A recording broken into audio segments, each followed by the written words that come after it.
last month I saw, I think you promoted on Instagram a musical number from your stepdaughter Ava, and that's kind Yeah. of what prompted this question. I actually listened to her music; I really enjoyed it. But Oh, good. I Yeah. wanted to ask what your like. You get up in the morning and you decide to start writing. I've heard other authors who like lay on their stomach in the living room and write, or like I'm curious what your like environment is for a day of writing.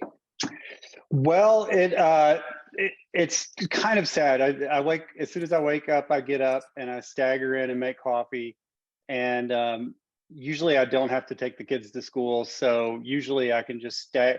I make sure they're awake, so I, yell at everybody, and then I just stagger. I have an office which is like 35 steps away from my back door of my house, and so I'm in my backyard in a like a guest house or in-laws quarters or whatever, and turn that into my office. So I take those 30 steps and then I just come in here and sit at the couch. I don't write at a desk.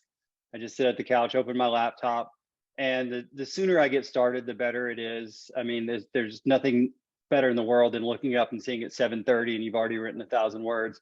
But a lot of times I just procrastinate and don't get it done. Or what usually works for me is I do some editing. I'll go back and read a chapter before where I plan on writing or whatever and clean that up a lot.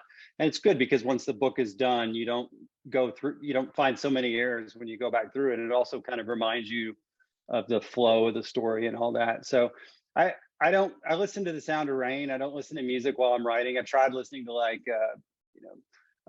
movie soundtracks and all that kind of stuff, and I always just kind of get distracted by it. So I usually have a soccer game on mute on my TV, and I just sort of glance up every now and then. But that's how I do it. You're in good company with that comment there. Yeah. I'll tell you that. Yeah. Thanks, Mark. Yeah, you bet.